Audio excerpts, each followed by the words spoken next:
Hello, good morning दोस्तों। आज हम एक भौतिक भूगोल के नए चैप्टर में, फिजिकल ज्योग्राफी के एक नए चैप्टर में प्रवेश कर चुके हैं, जिसका नाम क्या है? पृथ्वी की आंतरिक संरचना। इससे परीक्षा में एक दो प्रश्न हमेशा देखने को मिलते हैं। छोटा चैप्टर है, लेकिन अगर हमेशा इसका क्या होता है एग्जाम में, इसका ये होता है कि सवाल आने के चांसेस काफी रहते हैं और पूछे भी गए हैं। बहुत सारे क्वेश्चन इससे पूछे गए हैं कि पृथ्वी की आंतरिक संरचना से संबंधित सवाल जो है परीक्षा में देखे जाते हैं। तो ये छोटा चैप्टर आज इसको खत्म कर देते हैं और इसके बाद जो हम इस पे कुछ एमसीक्यू भी है जिसको हम लोग देख लेंगे। ठीक है, आइए शुरू करते हैं। संरचना जानना क्यों जरूरी है? जब से इंसानों का बौद्धिक विकास हुआ है, तो दुनिया ब्रह्मांड के हर चीज के बारे में वो मतलब सोचना, समझना, जानना चाहता है कि इसके निर्माण कैसे हुआ, विकास कैसे हुआ और अभी किस दिशा में जा रहा है और क्या हो सकता है भविष्य में। तो इसको जानने के लिए वैज्ञानिकों में काफी उत्सुकता थी। ठीक है, लेकिन उसी में है कि हमारी जो पृथ्वी है, इसके अंदर क्या है, खोखला है कि भरा हुआ है कि क्या है, इसको जानने के लिए भी क्या है, वैज्ञानिकों में काफी उत्सुकता थी कि जो हमारी पृथ्वी के अंदर क्या है, हम जिस पृथ्वी पर आ रहे हैं। बहुत लोग अभी ये भी कंफ्यूज होता है, ये भी डाउट रहता है कि हम पृथ्वी के अंदर में है कि बाहर में है। तो जाहिर सी बात, हम लोग पृथ्वी की जो सतह है ऊपर वाला, इस पर हम लोग है, इसी पर हमारा टावर, बिल्डिंग जो भी है, हम लोग रहते भी इसी पर, चलते भी इसी पे है। महासागर भी इसी पे है, जितने सागर महासागर है, समुद्र है, सब इसी पे है, जमीन भी इसी पे है। तो हम लोग इसके ऊपर वाला भाग पर रहते हैं, अंदर वाले भाग में हम लोग नहीं रहते हैं। ठीक है, ये जो डाउट होगा उसको क्लियर कर लीजिएगा। ठीक है, तो अब चूंकि वैज्ञानिकों में और हम सभी में ये बेचैनी होती है जानने की कि पृथ्वी के अंदर आखिर में है क्या। तो कैसे पता चलेगा? जब तक कोई जाएगा तो पता चलेगा। अब पृथ्वी के अंदर जाएगा कौन? ठीक है, पृथ्वी के अंदर जाना इतना आसान तो है नहीं। तो कुछ लोगों ने ये जानने की कोशिश किया कि हम पृथ्वी के अंदर है क्या, हम कैसे कैसे जान सकते हैं। आप खुद सोचिए कि हम कैसे पता लगेगा पृथ्वी के अंदर क्या है। तो हमारे पास एक ही उपाय बचता है कि हम इसको खुदाई करें, और खुदाई कर करके हम क्या करें, उसके अंदर जाकर देखें क्या हो रहा है, अंदर की मिट्टी कैसी है, अंदर का चट्टान जो है कैसा है, अंदर का चट्टान कैसा है, तभी तो हमको पता चलेगा पृथ्वी के अंदर क्या है। तो खुदाई करने के साथ दिक्कत, सबसे बड़ी प्रॉब्लम ये है जो ड्रिलिंग होती है, कि जैसे से ये देखा गया कि जैसे से हम खुदाई करके अंदर जा रहे हैं, तापमान बढ़ता चला जा रहा है, जो टेम्परेचर है वो लगातार बढ़ रहा है। और एक समय के बाद क्या हो रहा है कि वो इतना ज्यादा टेम्परेचर हो जा रहा है कि मशीन काम करना बंद कर दे रही है। तो अभी रूस का एक कोला क्षेत्र है, कोला रीजन है, उसमें लगभग अभी 12 किलोमीटर की खुदाई हुई है, और उसके आगे वैज्ञानिक नहीं पहुंच पा रहे हैं। मतलब वो एक्सट्रीम, मतलब क्या हो रहा है, वहां पे गर्मी हो रही है, टेम्परेचर बढ़ जा रहा है। तो जो रूस का कोला प्रांत है, उसमें अधिकतम कितना किलोमीटर की खुदाई हो चुकी है? 12 किलोमीटर के। और उसके बाद खुदाई क्यों नहीं हो पाई? क्योंकि वहां पर इतनी गर्मी है, इतनी ज्यादा वहां गर्मी है कि मतलब कुछ भी वहां पर काम नहीं हो पा रहा है।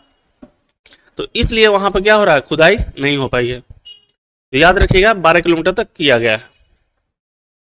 लेकिन केवल 12 किलोमीटर से ही हमें ये मतलब क्या हो सकता है, हमको जानकारी नहीं मिलेगा। पृथ्वी का व्यास लगभग 3 किलोमीटर है, मतलब कि इसका जो है कोर तक जाने में इतना किलोमीटर है। तो हम 12 किलोमीटर तो बहुत कम हो गया हमारे लिए। 12 किलोमीटर क्या हो गया, बहुत कम हो गया। तो लेकिन पृथ्वी को हमको अंदर के भाग को जानना है। जैसे यहाँ पे एक फिगर दिखाया गया है कि ये सबसे ऊपर वाला सतह है जिस पर हम लोग रहते हैं, फिर उसके अंदर कुछ भाग दिखाई दे रहा है, फिर इसके अंदर कुछ भाग दिखाई दे रहा है, फिर ये दिखाई दे रहा है, फिर यहाँ पे कुछ चीज दिखाई दे रहा है। तो अभी तक वर्तमान में वैज्ञानिक ये पता कर चुके हैं कि यहाँ से जो ऊपरी सतह है, यहाँ से अगर हमको कोर तक आना है, इस भाग को कोर कहते हैं। ठीक, चलिए तो देखिए, तो सबसे इंपॉर्टेंट ये है भूकंपीय तरंग। और ये कब हमको इसकी जानकारी मिलती है? जब पृथ्वी पर कहीं भूकंप आता है। तो भूकंप आता है तो जो भूकंप है, जो भूकंपीय ऊर्जा है, वो तरंग के रूप में, वेव के रूप में क्या होता है, बाहर निकलता है। और उसी तरंग को हम लोग अध्ययन करते हैं, जिसे हम लोग उसके अध्ययन के आधार पर हम पृथ्वी की आंतरिक संरचना के बारे में पता लगाते हैं। तो एक बार नजर दौड़ाइए जल्दी से कि प्रत्यक्ष स्रोत कौन कौन सा है, अप्रत्यक्ष स्रोत कौन कौन सा है। ठीक है, मैं पूछ रहा हूं, बताइएगा। अब बताइए, ज्वालामुखी प्रत्यक्ष स्रोत है कि अप्रत्यक्ष? अप्रत्यक्ष। चुंबकीय क्षेत्र, तापमान, वेधन मतलब ड्रिलिंग खुदाई, प्रत्यक्ष है। भूकंपीय तरंग, अप्रत्यक्ष। अब जो पूछेगा परीक्षा में आपसे सवाल कि अप्रत्यक्ष में सबसे ज्यादा मतलब कि प्रमाणिक कौन है, सबसे महत्वपूर्ण स्रोत कौन सा है, तो ये है भूकंप। इसी के बारे में पढ़ना, इसी सवाल बनता है। और ये कहां से उत्पन्न होता है, आपको बार बता रहा है, जब भूकंप उत्पन्न होता है ना, तो भूकंप के समय जो ऊर्जा निकलती है, जो एनर्जी निकलता है, वो तरंग के रूप में निकलता है। ये तरंग जानते हैं ना आप लोग। शांत अगर कोई तालाब है, उसमें अगर पत्थर मारिएगा, जैसे ही पत्थर मारते हैं तो उसके चारों तरफ कुछ वेव निकलता है, देखे हो, एक पॉइंट मारेंगे तो उसमें से वेव निकलेगा, उसी को तरंग कहते हैं। तो जब पृथ्वी के अंदर कोई हलचल होती है और उससे क्या होता है, भूकंप आता है, तो उस हलचल जो एनर्जी है वो तरंग के रूप में चारों दिशाओं में बाहर निकलता है, उसी को क्या कहते हैं, भूकंपीय तरंग।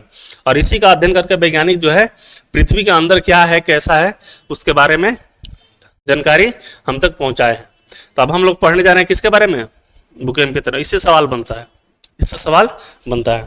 आइए देखते हैं। अब देखिए भूकंपीय तरंग यहां पर दिया गया है। भूकंपीय तरंग को दो भागों में बांटा गया है। भूकंपीय तरंग जो होता है दो भाग में होता है। पहला एक होता है भूगार्भिक भूगार्भिक तरंग, और एक होता है धरातलीय तरंग या सतही तरंग। इसे इंग्लिश में कहते हैं सरफेस वेव।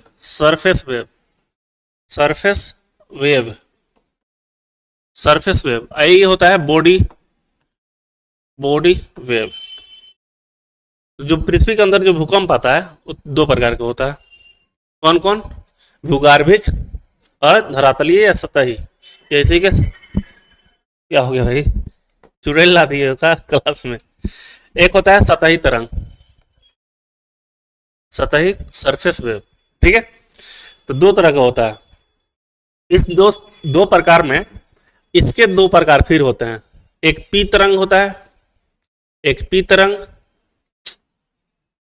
तरंग और एक एस तरंग। ये भी, इसका भी प्रकार बैठा जाता है, एल तरंग भी बोलते हैं और रैले तरंग भी बोलते हैं। हम इस पर नहीं पढ़ेंगे, इसको थोड़ा सा पढ़ेंगे। इस पर हमको डिटेल में सवाल इस पर बनते हैं। पी तरंग क्या होता है, एस तरंग क्या होता है और इसकी विशेषताएं क्या होती है, विशेषताओं से सवाल परीक्षा में बनते हैं। तो अब देखिए, ये तरंग है पृथ्वी के अंदर चलती है। ध्यान दीजिए यहाँ पे, ये तरंग जो है, मान लीजिए यहाँ भूकंप उत्पन्न हुआ तो इसके अंदर घूमेगी, चारों दिशाओं में चलेगी। और सतही तरंग होती है, ये जब आता है धरातल पे तो यहाँ पर चलता है, ऊपर चलता है, सतह के ऊपर चलेगा। अंतर समझ में आया। भूगार्भिक मतलब भू के गर्भ में, अंदर, पृथ्वी के अंदर। तो पृथ्वी के अंदर जो तरंग उत्पन्न होती है भूकंप के चलते, जो ट्रेवल करती है, उससे भूगार्भिक तरंग कहेंगे। और जो पृथ्वी के सतह पर चलती है, जो सतह वाली पृथ्वी पर सतह पर चलती है तरंग, उसे क्या कहते हैं, सतही तरंग या सरफेस वेव कहते हैं, या इसे ही धरातलीय तरंग कहते हैं। तो दो तरंग क्लियर हो गया, एक भूगार्भिक और सतही या सरफेस वेव। तो बॉडी वेव और सरफेस वेव। बॉडी वेव के दो प्रकार, भूगार्भिक वेव से इसके दो प्रकार। ये पृथ्वी के आंतरिक भाग से होकर गुजरती है, अंदर से, पृथ्वी के अंदर से गुजरती है। और ये दो प्रकार की होती है, जिससे क्या कहा गया है, प्राथमिक तरंगे और द्वितीयक तरंगे। प्राथमिक तरंगे के इंग्लिश में प्राइमरी वेव कहते हैं, इसलिए इसे शॉर्टकट में पी वेव भी कहते हैं। पी वेव कहते हैं, क्या कहते हैं, पी वेव। इसकी विशेषताओं को पढ़ना है, ठीक है। आइए देखिए विशेषता। यह पृथ्वी के आंतरिक भाग से गुजरती है। अच्छा, ये तो उसी का लाइन हो गया, रिपीटेशन हटा दीजिए। ये देखिए इसका गति, इसका स्पीड पी और एच में पूछेगा तो पी और एच और ये सरफेस वाला तीन तरंग आप ध्यान में रखिए। पी प्राथमिक, द्वितीयक और सतही सरफेस वेव। इस तीनों में सबसे ज्यादा स्पीड किसका होता है, पी तरंग का होता है। सबसे ज्यादा स्पीड किसका होता है, पी वेव का, ठीक है। और ये सिस्मोग्राफ क्या होता है पता है, भूकंप को मापने वाला यंत्र होता है, जो बताता है भूकंप मतलब कि भूकंप मापी यंत्र है, जैसे भूकंप लेखी भी कहा जा रहा है। तो सिस्मोग्राफ से क्या मापा जाता है? भूकंप मापा जाता है। तो भूकंप पर सिस्मोग्राफ पे सबसे पहले कौन सा तरंग पहुंची गई? पी वेव, क्योंकि स्पीड ज्यादा है, जिसका स्पीड है ज्यादा वही ना पहले आएगा, पहले ऊपर। तो सबसे पहले ऊपर यही पहुंचता है, ठीक है। ये ध्वनि तरंग की तरह होती है। ये कैसा होता है? अनुदैर्ध्य होता है। कैसा होता है? अनुदैर्ध्य होता है, ठीक है। और एक और है यहाँ पर, ये ध्वनि तरंगों के समान होती है, ध्वनि तरंगों के समान होती है। और चौथा बात, ये ठोस में भी, द्रव में भी और गैस में, तीनों माध्यमों में चल सकता है। तीनों माध्यमों में क्या होगा? चल लेगा। तो पी वेव का पहला विशेषता कि इसका स्पीड सबसे ज्यादा होता है, यह ध्वनि तरंग की तरह होती है। और ध्वनि तरंग कैसा होता है? अनुदैर्ध्य होता है। तो ये बताते हैं अनुदैर्ध्य क्या मतलब क्या होता है। अनुदैर्ध्य होता है। और तीसरा, ये ठोस, द्रव, गैस तीनों में चल सकता है, ठीक है। अब मान लीजिए कि धरती के अंदर और यहाँ पे पी वेव चल रहा है, तो हमको तो पता नहीं चलेगा कि यहाँ ठोस है कि द्रव है कि गैस है। क्यों? क्योंकि पी तो सब में से जा रहा है, सब में से जा रहा है, तो हमको यहाँ से पता नहीं चल पाता है ठोस है कि द्रव है कि गैस है। उसके बाद इसी को जानकारी के लिए अब आ रहा है द्वितीय तरंग, एस वेव। तो पहले बताइए पी वेव के, अच्छा ये चीज है, अनुदैर्ध्य का मतलब क्या होता है? जैसे कोई चीज आगे बढ़ रहा है, ये तरंग जो है ऐसे चल रही है मान लीजिए, ठीक है। तो अभी क्या है, तरंग ऊपर जा रही है, फिर नीचे आ रही है, ऊपर जा रही है, फिर नीचे आ रही है, और बढ़ आगे रही है, बढ़ इधर रही है। तो कोई तरंग जो है इसका कंपन जो हो रहा है, ये ऊपर नीचे हो और चले आगे की तरफ, तो उसे कहते हैं अनुप्रस्थ। अनुप्रस्थ मतलब कि किसी भी तरंग की गति की दिशा और उसे कंपन की दिशा एक ही दिशा में हो तो उसे कहेंगे अनुदैर्ध्य तरंग। और जब कोई तरंग है उसके जो चलने की दिशा है, संचरण की दिशा है, वो लंबवत हो और चले क्षैतिज रूप में, तो उसके चलने की दिशा के लंबवत कंपन होता है, तो उसे अनुप्रस्थ कहते हैं। जैसे लाइट होता है, प्रकाश होता है, लाइट अनुप्रस्थ तरंग है, लेकिन साउंड जो होता है अनुदैर्ध्य है। नहीं समझ में? दूसरा एग्जांपल से, स्प्रिंग देखें आप लोग,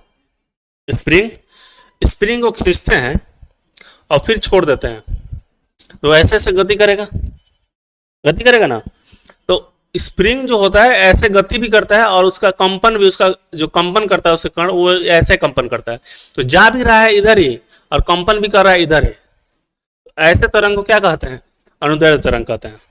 लेकिन एक कंपन करे ऐसे ऊपर नीचे लंबवत और जाए इधर, ऊपर नीचे गति कंपन कर रहा है, जाए इधर, तो उसे कहते हैं अनुप्रस्थ। उसे क्या कहते हैं? अनुप्रस्थ। तो हमारा इतना चीज याद रखिएगा, साइंस वाले चैप्टर में आपको और अच्छे से बताया जाएगा कि अनुप्रस्थ तरंग क्या होती है और अनुदैर्ध्य तरंग क्या होती है। सिंपल इतना याद रखिए कि अनुदैर्ध्य तरंग वो तरंग होती है जो अपने गति के दिशा के समानांतर कंपन करता है, अपने गति के दिशा के समानांतर कंपन करता है। सिंपल से बात है। पी वेव की 4 विशेषता बताइए। स्पीड सबसे तेज, ठीक है, ये ध्वनि तरंग की तरह होती है, साउंड वेव की तरह होता है। जैसा साउंड बोल रहे हैं ना, सुनाई दे रहा है ना आपको, तो साउंड जैसे जैसे चलेगा वैसे वैसे ही चलता है, तो ये साउंड वेव की तरह होता है। साउंड वेव है तो ये कैसा होता है? अनुदैर्ध्य होता है। यानी पी तरंग कैसा होगा? अनुदैर्ध्य तरंग होगा, ठीक है। और दूसरा, ये किन किन माध्यमों से गुजर सकता है? ठोस, द्रव और गैस से। साउंड भी है, पानी में भी चल सकता है, हवा में, अभी हमारा जो बात हवा में ही सुनाई दे रहा है ना आपको, लोहा हवा में भी सुनाई देता है, ठीक है। ट्रेन के नीचे, जब ट्रेन कहीं आ रही होती है तो लोग क्या पटरी पे कान लगा सुनते हैं कि आ रही कि नहीं। कभी देखे आप लोग इस तरह? नहीं देखे? देखे ना कि लोग क्या करते हैं, पहले के लोग कान लगा सुनते हैं और सुनाई भी देता है, क्योंकि जो ध्वनि होती है वो पदार्थ में भी चलती है, ठोस में भी चलती है। तो ये चीजें हैं। इतना क्लियर हुआ? 4 विशेषता बताइए पी वेव के। हाँ, सबसे ठोस, द्रव, गैस में चलता है, साउंड की तरह होता है, साउंड भी अनुदैर्ध्य होता है तो ये भी अनुदैर्ध्य होता है। क्लियर हो गया? अब ये सेकेंडरी वेव, इसे हम लोग एस वेव कहते हैं। नाम कहीं ले लिया गया है, सेकेंडरी से एस ले लिया गया है, एस तरंग, ठीक है। इसका नेचर देख लीजिए, इसकी गति क्या होती है? पी से कम होगा, उसी के आसपास होता है। ये केवल, ये सबसे इंपॉर्टेंट है, ये केवल किस में जाएगा? ठोस में, और किसी में नहीं जाएगा, ये केवल ठोस में जाएगा। इसका नेचर कैसा होगा? अनुप्रस्थ। ठीक है, तो 3 चीज याद रहेगा। ये लाइट की तरह होती है, प्रकाश तरंग की तरह होती है। जैसे वो साउंड ध्वनि तरंग की तरह होती है, तो ये किस तरंग की तरह होती है? प्रकाश तरंग के भांति। विशेषता क्लियर हुआ? इसी विशेषता से परीक्षा में सवाल पूछता है, इसी विशेषता से परीक्षा में आपके सवाल बनेगा। ठीक, तो अगर मान लीजिए कि कोई कहीं भूकंप आया, यहां भूकंप आया, ठीक है, और भूकंप तो भाई चारों दिशा में निकलेगा, सभी दिशाओं में आगे बढ़ता है, भूकंप कोई एक दिशा में आगे नहीं बढ़ता है। लेकिन अगर सेकेंडरी वेव है और वो यहां पर नहीं आ रहा है, इस वाले भाग में नहीं आ रहा है, केवल इधर ही गया है, इस वाले भाग पे हम सिस्मोग्राफ लगा चेक किया और यहाँ पे भूकंप नहीं आया, सेकेंडरी वेव नहीं मिल रहा है, सेकेंडरी वेव इस तरंग नहीं पहुंच रहा है, तो समझिए कि यहाँ पे या तो द्रव होगा, गैस तो छोड़ ही दीजिए, पृथ्वी के अंदर खाली जगह तो है नहीं, गैस भी होगी, लेकिन इतना तो कंफर्म है कि ये सब तरल अवस्था में होगा। किसमें होगा? द्रव ना कहकर हम क्या कहें? तरल अवस्था में, गला हुआ अवस्था में होगा। तो अगर एस वेव नहीं पहुंच पा रहा है जिस स्थान पे, या एस वेव वहां पर दर्ज नहीं हो पा रहा है, तो समझिए कि वहां का भाग कैसा होगा? तरल होगा। और जहां एस और पी दोनों पहुंच रहा है, एस और पी दोनों पहुंच रहा है, तो एस पहुंच रहा है यानी केवल ठोस होगा तभी पहुंचा है, केवल ठोस होगा तभी पहुंचा है। तो एस अगर पहुंच रहा है तो समझिए कि पूरा एरिया क्या है? ठोस है। तो इससे हमको जानकारी मिल रहा है कि नहीं पृथ्वी के अंदर के, क्योंकि भूकंप भी उत्पन्न हो रहा है कहाँ? पृथ्वी के अंदर से ही, और वही तरंगे जो आ रही है उसी तरंगों को हम लेकर अध्ययन कर ले रहे हैं, स्टडी कर ले रहे हैं। तो पृथ्वी के एक आंतरिक भाग के जानकारी का एक स्रोत है कि नहीं भूकंप की तरंग है। ठीक है, और ये आपको एक तरह से याद रखना है। तो इसके क्या पूछेगा? इसकी विशेषताएं आपसे पूछेगा। ठीक है, आप बताइए, आपसे पूछा जाए कि मान लीजिए कि पृथ्वी है और यहाँ पर कहीं भूकंप आ गया, ठीक है, यहाँ भूकंप उत्पन्न हुआ, हलचल हुआ, भूकंप तरंग यहाँ से निकलना शुरू हुआ, तो सबसे पहले धरती पर कौन आएगा? बी वेव आएगा। क्यों? क्योंकि उसका स्पीड ज्यादा होता है। उसके बाद जैसे ये क्या करता है, हाँ, उसके बाद आपका एस आएगा, पी आने के कुछ समय बाद एस आएगा। ठीक है, हाँ, एस आएगा। अब जैसे ही ये तरंग आया, एस तरंग आया, तो धरती पर जो चट्टान है, जो ऊपर के जो चट्टान है, इससे इंटरेक्शन किया, प्रतिक्रिया किया। अब प्रतिक्रिया करने के बाद एक नया वेव बन गया, एक नया तरंग बन गया। जो नीचे से वेव आ रहा है पी और एस, ये आकर ऊपरी सतह से टकराएगा, और जो भू परपटी पे जो चट्टानें होती हैं, जो बाहरी चट्टान है, ऊपर के चट्टान है, सतह के चट्टान है, उससे टकराने के बाद एक नया वेव बनता है, एक नया तरंग उत्पन्न होता है, एक नया तरंग होता है जो पृथ्वी के सतह पर चलेगा। कहां चलेगा? पी और एस कहां चलता है? अंदर, पृथ्वी के अंदर।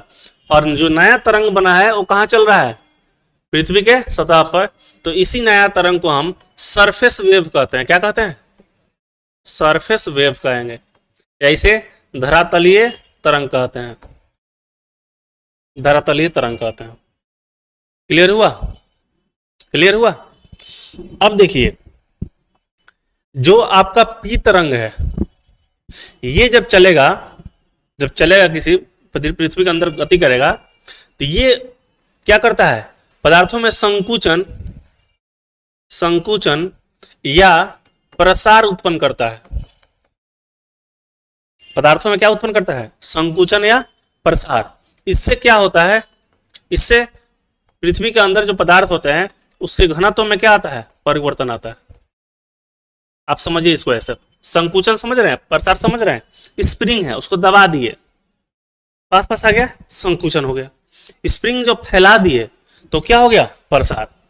तो पृथ्वी के अंदर जो पदार्थ है, जो भी पदार्थ है, जो भी खनिज चट्टान वटान है, तो ये जो पी तरंग जो होता है उस खनिजों में कहीं कहीं दबा देगा उसको, कहीं कहीं फैला देगा, चट्टानों को कहीं कहीं दबा देगा, कहीं कहीं फैला देगा।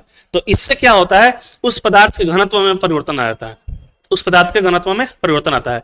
तो पी तरंग पृथ्वी के अंदर घनत्व में परिवर्तन लाता है, पृथ्वी के अंदर घनत्व में परिवर्तन आता है। ठीक है, एस तरंग के बारे में सोचिए। जो एस तरंग है ये जो क्या करता है, किसी चीज को या तो ऊपर उठाएगा नहीं तो नीचे गिराएगा, ऊपर उठाएगा नहीं तो नीचे गिराएगा। तो ये क्या करता है, ये कहीं कहीं पदार्थों को ऊपर उठा जाता है, तो इसे उभार कहते हैं। और कहीं कहीं धंसा देगा तो उसे क्या कहते हैं, गर्त कहते हैं। उसे क्या कहेंगे, गर्त कहेंगे। जब यहाँ गड्ढा हो जाएगा, धंसा देगा, उसे क्या कहेंगे, गर्त कहेंगे। तो एक तरंग है, ये किस तरह का परिवर्तन लाता है, तो ये उभार और गर्त बनाता है। कहीं उठा देगा, कहीं गिरा देगा, धंसा देगा पदार्थ को, चट्टान है उसको। तो ये एक तरंग जो होता है, ये क्या परिवर्तन लाता है बताइए, चट्टानों में उभार या गर्त बनाता है। और ये क्या करता है, उससे घनत्व में परिवर्तन लाता है। तो अब चूंकि है उभार और गर्त बनता है, तो ये ज्यादा विनाशकारी होता है। ये जो होता है, हाँ, ये ज्यादा विनाश पहुंचाता है। अब होता क्या है कि ये देर से आता है, ये देर से आता है और धीमा होता है। देर से आएगा और धीमा रहेगा, तो कंपन ज्यादा देर तक रहेगा। और जितने भूकंप ज्यादा देर तक रहेगा, समझ रहे हो क्या हो सकता है, उतने बिल्डिंगें गिरने के चांस है, उतने ज्यादा पुल उल ढहने का चांस है, उतने लोगों को मरने का चांस है कि नहीं है। तो चूंकि ये जल्दी आकर जल्दी निकल जाता है, तो इसका झटका बहुत कम महसूस होता है। लेकिन ये धीरे धीरे आता है। इस तरंग क्या करता है, ये धीरे धीरे पहुंचेगा और हिलाते हुए पहुंचेगा, और उसमें ये उभार और गर्त बना रहा है, तो और खतरनाक हो गया ये। तो आपसे पूछा जाएगा कि पी और एस में कौन ज्यादा विनाशकारी होता है, एस वेव होता है। एस वेव क्या होता है, ज्यादा विनाशकारी होता है पी वेव के तुलना में। लेकिन फिर भी अगर एस वेव, पी वेव और ये धरातलीय तरंग, इस तीनों को मिलाकर देखा जाए कि सबसे ज्यादा विनाशकारी कौन होता है, तो कौन हो जाएगा, ये। क्योंकि ये सतह पर चलता है, सारा बिल्डिंग कहाँ है, सतह पर ही तो है। और इसका भी स्पीड धीरे धीरे धीमा होता है। जब इसका स्पीड धीमा होता है और हिलाएगा बहुत ज्यादा, सतह पर चल रहा है, तो इस तीनों को मिलाकर पूछा जाए कि पी वेव, एस वेव और धरातलीय तरंग, सरफेस वेव, इस सब में सबसे ज्यादा खतरनाक कौन होता है, सरफेस वेव। लेकिन इस दोनों में पूछा जाए कि खतरनाक कौन होता है, एस वेव। समझ में आ रहा है, परीक्षा में यही सवाल पूछता है कि तीनों में सबसे अधिक विनाशकारी कौन होता है। ठीक है, समझ में आ गया बात को ना। अब इसका भी प्रकार होता है, लेकिन अब वो सब उतना डिटेल जाने की जरूरत नहीं है, उसमें अब वो फिर अलग लेवल पर चला जाएगा। ठीक है, कुछ चीजें जानबूझ कर आदमी छोड़ता है, जितना अब उतना ही बताया जा रहा है, इतना सवाल आपसे परीक्षा में बन जाए, आपके एग्जाम में बन जाए। ठीक है, हालांकि प्रकार होता है, हम ये नहीं कर प्रकार नहीं होता, बताने के लिए बता दूंगा, लेकिन फिर अब ज्यादा लेंथी क्लास हो जाएगा। अब तीन वेव को याद रखिए, पी, एस और सरफेस। सरफेस वेव के बारे में थोड़ा सा होगा जानकारी यहाँ पर। धरातलीय तरंग वही चीज है कि भूगर्भीय तरंग सतह पर पहुंचती है, उसके बाद ये उत्पन्न होती है, और यह केवल पृथ्वी के सतह पर ही चलती है, साथ साथ चलती है। इसकी गति सबसे कम होती है, ज्यादा देर तक रहेगा, समझ रहे हो, उसके बाद विनाश करेगा। ये सबसे अंत में पहुंचती है, ये सबसे अधिक विनाशकारी होती है क्योंकि ये सतह पर चलती है। इसे लव वेव्स भी कहा जाता है, क्योंकि इसकी खोज HD लव ने की थी। तो आपको ज्यादा ध्यान नहीं देना है, बस ये जानिए इस धरातलीय तरंग जो होता है कैसे बनता है। अब देखिए, ये जो भूगर्भिक तरंग हम लोग जब देखे हैं, ये जो स्टडी किया गया भूकंपीय तरंगों का, तो स्टडी करने के बाद वैज्ञानिक इस निष्कर्ष पे पहुंचे कि पृथ्वी को 3 भागों में बांटा जा सकता है। पृथ्वी के जो आंतरिक भाग है उसको 3 भागों में बांटा जा सकता है, और 3 भाग यहाँ पे क्या दिया है, देखिए, भूपर्पटी जिसे इंग्लिश में क्रस्ट कहते हैं, मेंटल बीच वाला भाग, और सबसे अंदर वाला भाग कोर। यहाँ पे कुछ आपको फिगर दिखाकर समझाने की कोशिश किया गया है। ये जो ऊपर वाला सतह है आपको दिखाई दे रहा है, ये सब ऊपर वाला सतह क्या है, भूपर्पटी। फिर आपका ये जो भाग है मेंटल है, ये जो भाग क्या है, मेंटल है, और यहाँ से भी मेंटल शुरू हो सकता है, यहाँ से मेंटल शुरू हो रहा है, ये सब मेंटल है, ये सब आपका मेंटल है, और फिर यहाँ से ये वाला भाग कोर है। ठीक है, तो पृथ्वी के ऐसे 3 भागों में बांटा गया भूकंपीय तरंगों के स्टडी के आधार पे। ठीक है, तो तीनों का नाम याद हो गया। अब तीनों के बारे में एक एक करके हम लोग को पढ़ लेना है, इसकी क्या विशेषता है, इसकी क्या विशेषता है।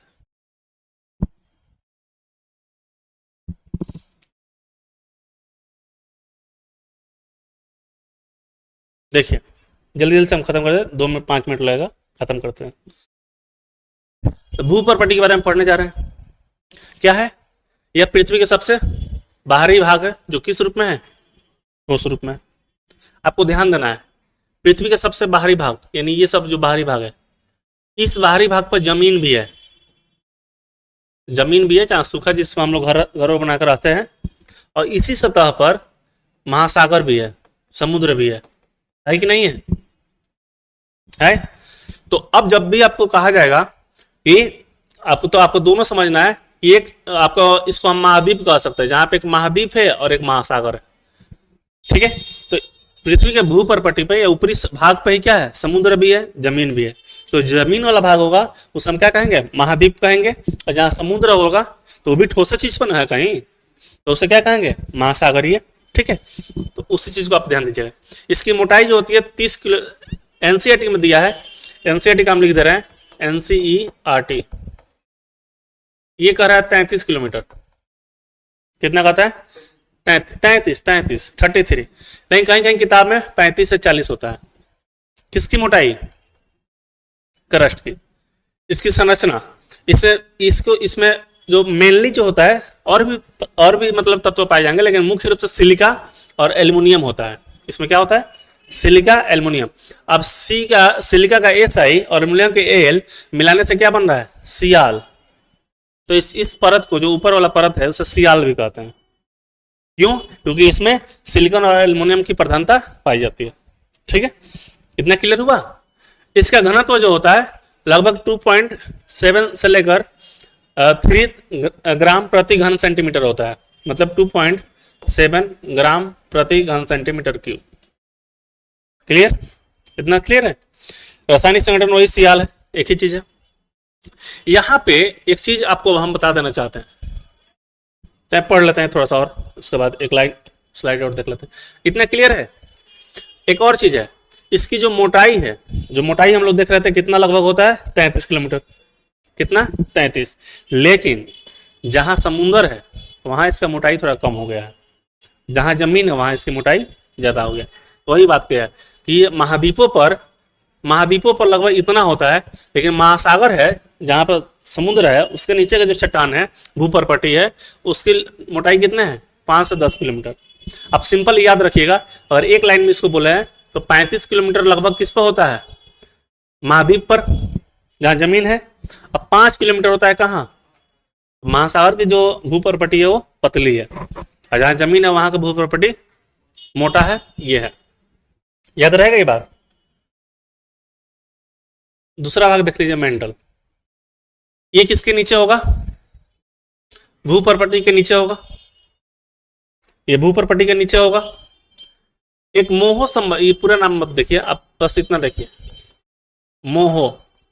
मोहो संबत्ता से लेकर, छोड़िए उसके बाद, मान लीजिए जो हम 30 किलोमीटर बोले हैं, 30 किलोमीटर या 35 किलोमीटर, उसके नीचे से लेकर लगभग 2900 किलोमीटर तक इसकी मोटाई होता है। तो 35 किलोमीटर तक मान लीजिए कि भूपर्पटी हो गया। अब 35 से लेकर 2900 किलोमीटर वाले भाग को हम क्या कहते हैं, मेंटल कहते हैं। क्या कहेंगे, मेंटल कहेंगे। एवरेज की बात करें, एवरेज इतना, इस भाग को क्या कहते हैं, ये कहते हैं। उसके बाद इसका घनत्व क्या होता है, इसका औसत घनत्व 3 से लेकर 5 साढ़े 5 ग्राम प्रति सेंटीमीटर क्यूब के आसपास होता है, ठीक है। इसकी संरचना ये परत सीमा कहलाता है। ये परत क्या कहलाता है, भूपर्पटी वाला क्या कहलाता था, सियाल, और ये क्या कहला रहा है, सीमा। क्योंकि इसमें क्या होता है, SI से सिलिकॉन और Ma से मैग्नीशियम। तो मेंटल में सिलिकॉन और मैग्नीशियम की प्रधानता पाई जाती है, ठीक है। सिलिकॉन और मैग्नीशियम की प्रधानता पाई जाती है। इसमें देखिए,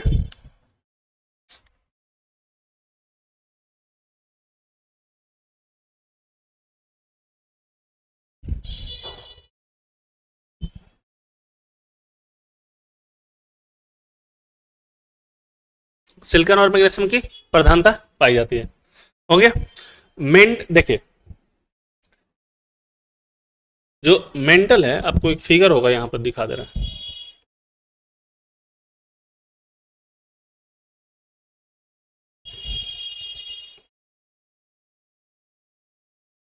यही एक है। छोड़िए, हम फिगर अपने से बनाते हैं। मान लीजिए कि ये पृथ्वी है, ठीक है। भूपर्पटी हमारा 35 किलोमीटर हम निकाल देते हैं, 35 किलोमीटर। यहां से यहां तक का भाग को हम ये हमारा मेंटल हो गया, ये हमारा भू प्रॉपर्टी हो गया, और ये वाला भाग हमारा क्या हो गया, कोर हो गया।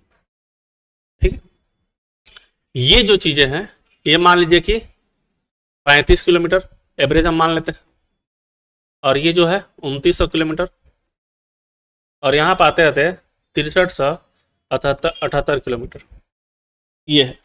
और फिर ऐसे ही हम और जोड़ते चले जाएंगे तो पृथ्वी पूरा गोल मिल जाएगी हमको। हम उसके एक भाग को लिए हैं समझने के लिए। ये भू प्रॉपर्टी है, इसका तो नेचर कुछ अलग होगा, इसका नेचर क्या होगा, अलग होगा। मेंटल है, इसका कुछ नेचर अलग होगा, क्योंकि इसमें देख रहे हो कि अलग अलग तत्व पाए जा रहे हैं, होगा ना। लेकिन जहां दोनों का बाउंड्री है, ताकि हमको पता चल पा रहा है, हमको पता चल पा रहा है कि यहाँ के बाद अब दूसरा चीज शुरू हो रहा है। एक हमको सीमा मिलेगा ना, भू प्रॉपर्टी का एक सीमा मिलेगा कि नहीं मिलेगा, मिलेगा, ताकि हमको पता चले कि हाँ इसके बाद अब दूसरा चीज शुरू हो रहा है। तो ये जो मिक्स वाला भाग होता है, जहां पे इस दोनों सतह की विशेषता पाई जाती है, इस चीज को हम बोलते हैं एक असंतता। हिंदी में क्या कहते हैं, या इसको और क्या कहते हैं, असंबद्धता। असंबद्धता इंग्लिश में कहते हैं डिसकंटिन्यूटी। क्या कहते हैं, मतलब यहाँ पर कुछ टूट गया है। टूट क्या करा है, इसका और इसके बीच का कुछ अलग चीज हो गया है। अब यहाँ से आपको दूसरा चीज मिलेगा, फिर यहाँ पाइएगा तो मेंटल वाला चीज तो यहाँ नहीं मिलेगा, यहाँ कुछ और मिलेगा। लेकिन यहाँ से अब एक बाउंड्री आपका सीमा बन गया है, तो इसे हम एक और असंबद्धता कहते हैं। तो पृथ्वी में दो संबद्धता पाई जाती है पृथ्वी के अंदर भागों में, एक यहाँ पे और एक यहाँ पे। इसी को डिसकंटिन्यूटी कहते हैं या असंतता कहते हैं, क्योंकि यहां से अब दूसरा चीज शुरू हो रहा है, यहां से अब दूसरा चीज शुरू हो रहा है। ये दो चीज आपको याद है। तो अब बताइए, इसी का जो नाम है जो बीच में है, इसे कहते हैं मोह। ये एक वैज्ञानिक है, उन्हीं के नाम पर रख दिया गया। इसको कहेंगे मोह असंबद्धता। क्या कहेंगे, मोह असंबद्धता। तो आप बताइए, आराम से सोच के बताइए कि मोह संबद्धता किसके किसके बीच पाया जा रहा है। तीन भाग होता है ना पृथ्वी के, भू प्रॉपर्टी, मेंटल, कोर। तो आपसे पूछेगा कि बताइए कि मोह असंबद्धता है किसके किसके बीच पाई जाती है, कोर के बीच। इसका नाम है लेहमैन। इसका नाम क्या है, लेहमैन असंबद्धता। असंबद्धता, लेहमैन असंबद्धता। अब बताइए, अब आपसे पूछे सवाल परीक्षा में कि लेहमैन असंबद्धता किससे किसके बीच पाई जाती है, मेंटल और कोर के बीच में। और पूछे कि मोह संबद्धता किसके बीच पाई जाती है, बताइए, भू प्रॉपर्टी के बीच में। इतना क्लियर है। तो ये असंबद्धता समझ में आया क्या होता है, वहां से नेचर चेंज हो रहा है, वहां से नेचर चेंज हो रहा है। तो ये चीजें हैं। और एक और चीज हम लोग ऊपर जो एक और चीज याद रखिएगा कि मान लीजिए महासागर जो है जहां, या महासागर है, तो उसके नीचे भी चट्टान है, भू प्रॉपर्टी है। तो पूछता है ये किसकी बनी होती है, तो ये बेसाल्ट का बना होता है। बेसाल्ट चट्टान के प्रकार है, चट्टान का क्या है, तो बेसाल्ट चट्टान से बना होता है। जो महासागर के नीचे का जो जमीन होता है किसका बना होता है, बेसाल्ट चट्टान का। और जो महाद्वीप है जहां जमीन वमीन है, तो महाद्वीप का जो नीचे का जो चट्टान है वो किसका बना होता है, ग्रेनाइट चट्टान का। किसका, ग्रेनाइट। इसको लिख लीजिए कहीं पे। इसका घनत्व ज्यादा होता है, इसका घनत्व ज्यादा होता है, इसका घनत्व ज्यादा होता है। और ये लगभग 3 ग्राम पर सेंटीमीटर क्यूब होता है। और ये जो होता है लगभग 2.7 ग्राम पर सेंटीमीटर क्यूब होता है। तो पूछा जाएगा आपसे परीक्षा में कि बताइए कौन अधिक घनत्व वाला होता है, जमीन वाला भाग कि समुद्र वाला भाग। मतलब समुद्र के नीचे का जो भू प्रॉपर्टी है उसका घनत्व ज्यादा होगा, कम होगा, कम होगा। महासागर वाला 2.7 है, और ये महाद्वीप वाला कितना है, 3 है। ये किस चट्टान से बना है, ग्रेनाइट चट्टान। और किससे बना है, बेसाल्ट चट्टान। ठीक है। तो आज हम अपना डिस्कशन यही रुकते हैं क्योंकि ज्यादा हो गया है। ठीक है, जितना पढ़ाया गया है अब उसको एक बार फिर से वीडियो को रिवाइज कीजिए और उसको पढ़िए। कल हम फिर मेंटल से शुरू करेंगे क्योंकि अब समय भी ज़्यादा हो गया।